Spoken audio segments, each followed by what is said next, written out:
Welcome my peeps, my peoples. Please like, comment, subscribe, share the video. It'd be greatly appreciated from the bottom of my heart. My peeps, my peoples. It's Mary Jane in the building. Let's talk about Love and Hip Hop Atlanta season 7 episode 15. What was going on with, Tokyo's hair, like when she was over there with them kids, like was all frizzy, the blue, the purple, the yellow, the green, all the colors. Like, damn, that was just like way too much. What's going on? It would be hard for me to concentrate on the speech that she's trying to give with all that frizziness and that big old clown hair. I was like, yo, it's good. And then on top of that, we have Estelita. She's on stage in a 1980 workout outfit, performing. And then on top of that, she's lip singing. And then on top of that, we got Erica Mena trying to fight Savannah, going after Stevie J's daughter. So now we see why Stevie J goes after, Erica's son and call him the F-bomb. We see what happens. We see what's leading up to that. And we see BK back down because BK was acting like he was big and bad when he was yelling and screaming at Estelita and Spice and,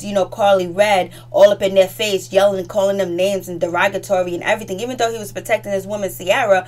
But security was there protecting them. There was so much security there. They had them separated in vans and everything. And then BK had the nerve to say that they tried to jump Ciara. No, they didn't. Estelita was trying to fight Ciara and Spice was trying to fight Tokyo. There was no type of jumping coming in, and he lied. He lied because a man approached him. He had that energy for the women, but he didn't have that energy for Stevie. But at least he apologized to Stevie, and he did apologize to the ladies while they was at the ranch in Texas. So I was like, whoa, what's really going on? And then we got Jasmine. She finally got Cannon in the picture. All her works and everything that she did to make sure Cannon see Kurt and take a picture and send it to IG. She made sure that happened. All her tricks of the trade done worked out. And does Jasmine have a glow? You can't tell me Jasmine don't look 1,000 times better than she did last year. She got that glow up, them pretty white teeth, that new hairstyle, the new breasts, the new everything. Like, she got the real glow up. Jasmine got the glow up.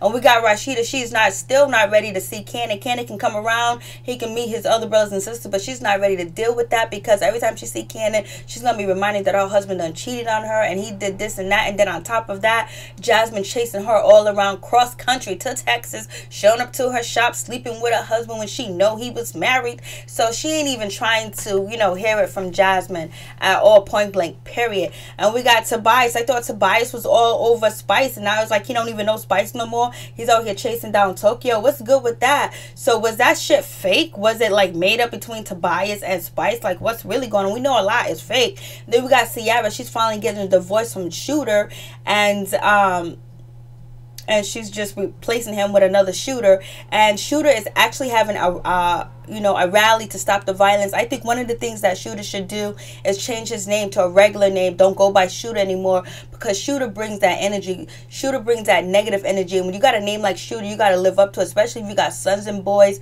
and you live in high crime areas, or you live in areas, or you deal with people that are high crime statistics in your neighborhood. Shooter's not a good name, because you got to live by that name, and your kids too as well. So I was like, whoa. And so we see Estelita. She get her new video and she's all happy. She's all like jumping off the car, looking all good, like flexing and all white. And she's so happy that Stevie done helped her. Stevie done took care of her. Stevie done did this for her. Stevie done did that. And so she's all happy. And she was like, too bad Stevie can go to Texas with me, because he had child support and he had some things to do. But Spice is there supporting Estelita. And it seems like Estelita and Spice have a good friendship since they opened up and told each other their darkest secrets. But it's just like, damn. And so moving on from that, so they're cool, whatever, and they're having a conversation. Stevie jumps in. He was like happy to see Spice there too as well. He's glad that they're friends. And then that name, Just Brittany, comes up, and that's when Estelita was like, stinking pussy. I was like, what? How she know her pussy stink?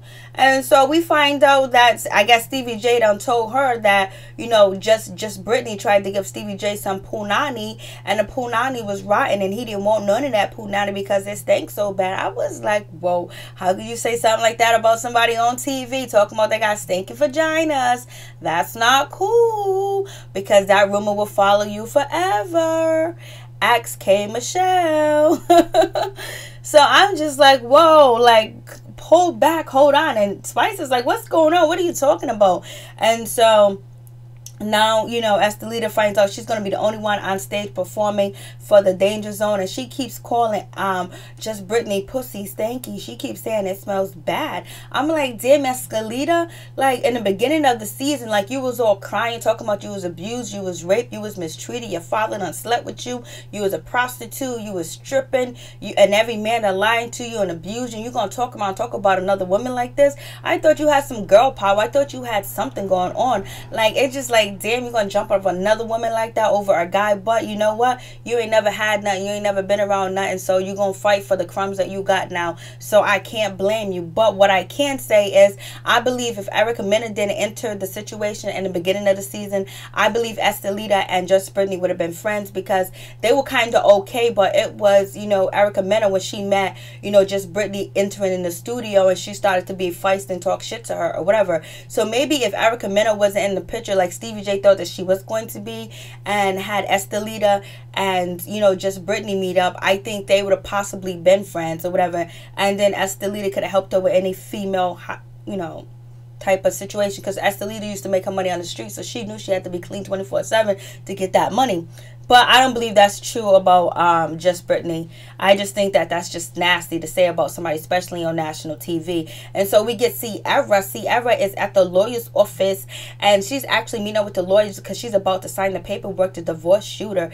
And Shooter's like, damn, Shooter looks defeated. He looks down. He just looks out of it.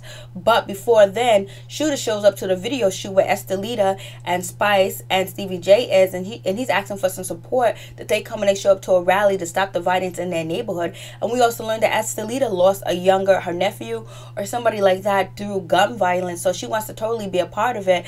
And then we got Spice. Spice was like, oh, ain't you connected to Sierra?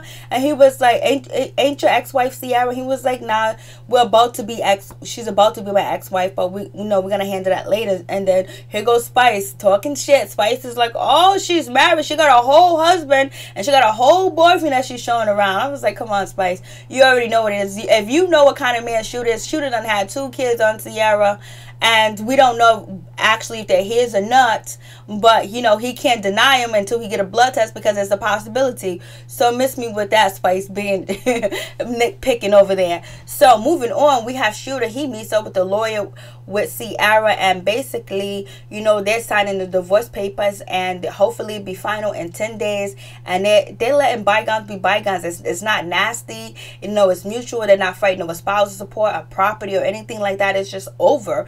And Shooter's just like, yo, I messed up. I did you wrong. I messed up. He was like, yo, I'm waiting on a blood test to come in. And at one point in time, Shooter and Sierra loved each other. They had each other's back. They probably was like Bonnie and Clyde, ride or die, but the shit done faded. And Shooter done moved on, and Sierra that has moved on to BK. And she's going to be going through a whole nother hell of a situation with BK, because he's smooth. He's even more smooth with it with Shooter. But Shooter had whole kids around, and he was married to Sierra, and she didn't know. So imagine what BK can pull over Sierra's eyes. It's so easy. So they gonna get their divorce, so it's all good. So we get Tokyo. Tokyo is actually doing a performance, and before they lead up to the performance, you can hear the music going. I was like, oh shit, who's that?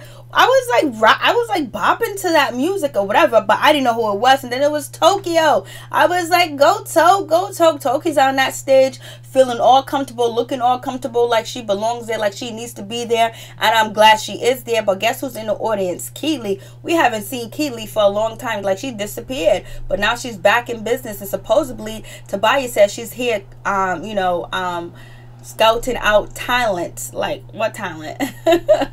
So, and Tobias is in the audience, and Tokyo knows Tobias was coming through, but she didn't know Keely was going to be there. And so Tokyo's in her dressing room, and guess who goes back there? None other than Tobias, but he brings Keely along because Keely wants to squash it. She wants it to be done and over. But Tokyo, she already made amends with Spice. She ain't got room for another amends in her, nowhere around. She ain't got no room for it. But I was just so surprised to see that Keely was actually down for, like, you know, apologizing, trying to move forward with, you know, Tokyo, because she was a hard shell to crack in the beginning. But now we see where she comes from. We see that her father died, and she knew about it. He committed suicide and all that old hard shit.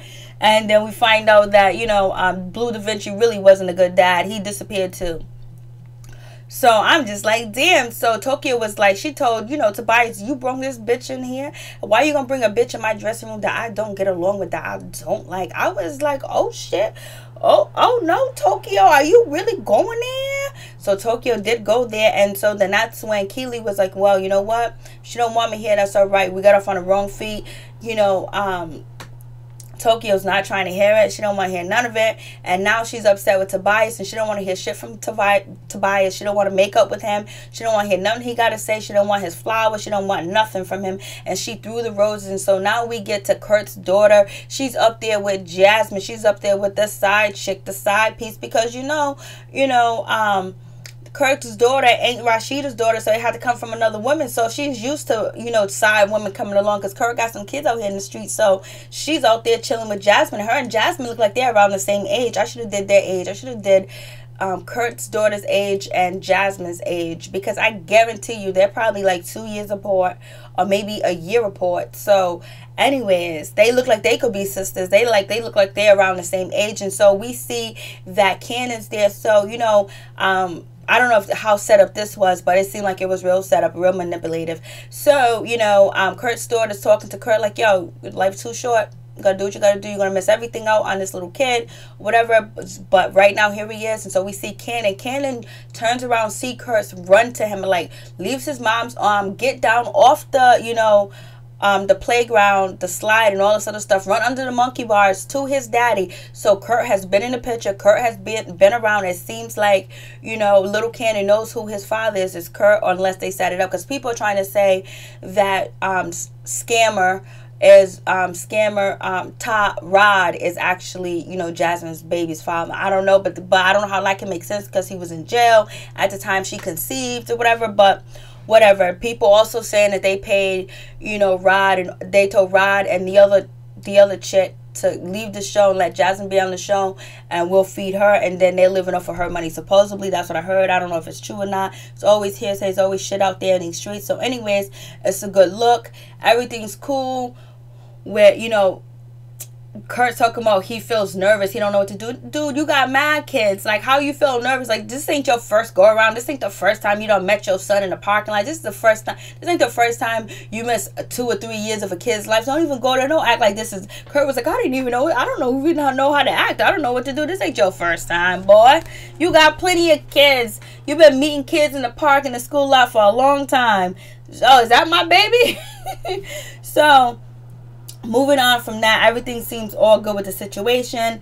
And so, but Rashida finds out, and Rashida's not too happy, because she feels like Kurt should have told her immediately when he met up there with Jasmine and, Cannon, because there should be no secrets, and she should know everything, and she should not find out about it on, IG or whatever through the pictures. I totally agree with Rashida. He should have said, hold on one moment, let me call my wife and let her know what I'm doing, straight up and down, because he done cheated on her, he deceived her, he manipulated her, he lied to her. So he needs to be straight up honest with her 24/7, 7 days a week. I don't know how that's gonna happen. I don't know if Kurt's gonna have another baby on Rashida, who knows.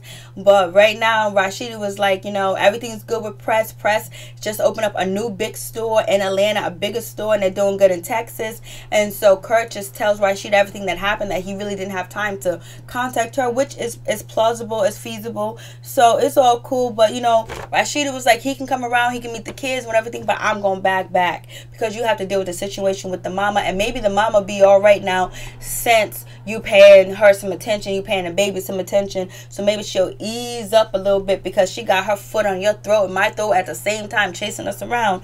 So we'll see what happens with that situation. We'll see if, everything goes if everything works out and goes okay, where Jasmine and Rashida will actually be cool. It's up to Rashida. I don't know if I can do it. I don't know if I can even play out the storyline on TV. So moving on from that, we have BK, we have Sean. They're in the studio, and we got BK rapping or whatever. Stevie walks in, and he was like, oh, what up, Sean? Sean was like, hey, what up, what's good? Because Sean wanted Stevie to come by and listen to some music, whatever. But he sees BK. That's when Stevie confronts BK, was like, yo, I heard about the situation that went down. calling women out their names and things like that, and being, you know, aggressive towards them. Let women handle their business, let women do their thing. It's a whole nother situation when a man jumps in, like you moving into a whole different lane, my brother. And so that's when BK started copping pleas and started lying, talking about, oh, I wasn't really, I was just trying to break it up because they were trying to jump my girl or whatever, and I didn't call them no names or whatever, and I wasn't yelling at them. He was just totally copping pleas, totally lying, just saying he was just trying to protect Ciara. He wasn't trying to do anything wrong or whatever. And he did say he apologized, but he apologized to Stevie. He did apologize to the ladies or whatever. And Stevie J was like, okay, you better, you know, you better keep it that way. He was like, yo, you're a long way from home. You ain't in BK no more. You ain't in Brooklyn no more. You're a long way from home, my friend. And so that's when BK's talking about, I know Stevie J don't care about no female that he's with. Like, come on, just like you care, just like the way you treat Ciara. You treat Ciara like shit. You got 2 girlfriends on the side. You got 2 kids. You have 2 kids that she don't know about. And just because Stevie J sleeps with other women and whatever doesn't mean he doesn't care about Estelita, because obviously you care about Ciara some type of way, because you jumped in and tried to save her, even though you be cheating on her and having other girls coming to your crib late at night that are dancers and strippers that Jock done already slept with. So don't even go there, BK. So that situation is smashed right now. It seems like it's all good. It seems like there's not going to be any problem. And so we have Ciara and, you know, Tokyo. They meet up, and then they're going to go do a speech, a conference for young girls. I thought it was young girls, but it's kind of like middle-aged girls, I think, as well. I think probably, whatever. So anyways, they meet up and they in the car, they talk, and Ciara's trying to hook up, you know, Tokyo back up with Tobias. She secretly invited Tobias to this speech. Melissa's coming to as well.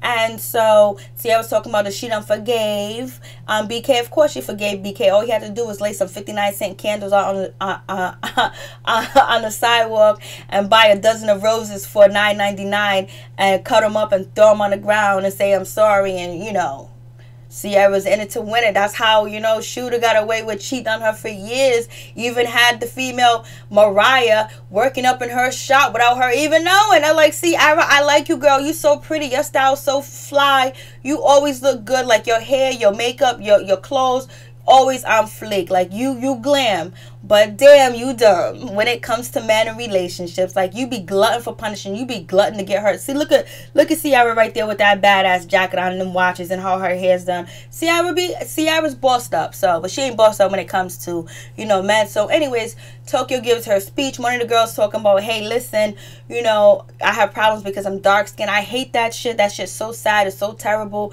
Like, I never even seen that light skin, dark skin. Like, it's just been, yo, you black and I love you because you black. You black, you my brother. You black, you my sister. We just black. Like, I never had that separation type of, you know, colorism, because my family was like, we all black. We gotta love each other. That's how we was just raised. Like, you black, you got some black in you. We fam. Unless, you know, you shady and you got problems or whatever. So it's so sad to see this beautiful dark-skinned woman with this type of situation. Whatever color you are, I don't care if you're winning or losing. Like, you know, you promote for all your people to win because we all won. But, you know, that's the separation. Conquer and divide. Separate. Put the light-skinned slaves in the house. Put the dark-skinned slave outside. Show the light-skinned girls on TV. Don't show the dark-skinned girls. Separate and divide. Give these girls contracts. Don't give these girls contracts. So that's how they separate, divide, and conquer. So, and then one other girl's talking about her saggy breasts or whatever because she just had a kid. Like, just get on the floor, do some sit-ups, do some push-ups, and do the machine that goes back and forth. Your breasts will be sitting up. That's what you gotta do if you don't got money. If you can't afford a breast lift, you gotta work out, baby. And then that's when Tokyo was like, shit, I ain't got no kids. My breast sag. I'm okay. And so anyways, Tokyo meets up with Tobias. They have a conversation. They're gonna meet up. They're gonna go out. Tokyo says she still loves him, but we know she don't love him no more because she's with Ferrari, you know, Black China's ex-boyfriend. Like, I guess, you know, Tokyo's been hanging around Ciara so long that she's picking the same man like Ciara picks. See, these women are not a good influence on this young girl. So moving on from that, so now we get to the club situation. We have Estelita. She's on the stage and she's dancing and she's singing. It looks terrible. It looks tacky. It looks cheap because she's lip singing. Her dancing was okay, but them shiny ass stockings and that bodysuit with the ruffles on it from like the 80s. All she needed was to have, you know, she had the boots on. She looked like a workout person. And then she's on there, and you know, she's doing her thing, and then that's when, you know, here we go with the bullshit with Erica Mena. And then we got Sean. He went back and told Erica Mena what Stevie J said about Erica, that she can't, he wanted to know if she can sing. And you know, Sean was like, well, you know, I can make anything work, I can make it happen or whatever, because Stevie J never heard Erica sing. So he was asking him, and he was like, no, I'm not gonna deal with her, I'm not gonna be bothered with her, because she's causing so much drama, saying this about me, saying that about me. But only thing that she's saying about you, she's saying what, you know, Estelita told her. Estelita said you was a manipulator, that you was kind of like abusing her for sex, and then you made her sign this bad contract, and 1 minute you want to be with her, and then when she doesn't want to have sex with you, then there's a problem. So Estelita's been out here spreading your business in the street to everybody, and she said it to Spice, she said it to Erica Mena, and that's why they had that big meeting. So whatever. So moving on from that, you know, so now there's gonna be some problems with that situation, because now Erica Mena, she's mad. And so, you know, you have Carly Red. We finally get to see Carly Red with her nice Michael Jackson sunglasses on, looking on fleek. You know, she ain't down with the problems and down with the bullshit, so she's there, and BK's there too as well. I'm surprised Sierra wasn't behind BK at this event. So anyways, Carly Red's there, Melissa's there, you know, Stevie J's daughter's there too as well. Spice is there, I already said that. And Mimi's there too. Mimi Force is there too as well. And so then, you know, Carly Red is cracking out Sean, talking, well, he ain't got no hair, and he needs to grow some hair. He's desperate, he's thirsty, because she finds out that he's working with Erica Mena. She was like, oh, he's thirsty, he'll work with anything with a JJ, as long as he can get some free, you know, PP, some free vagina, and basically just saying that he's thirsty.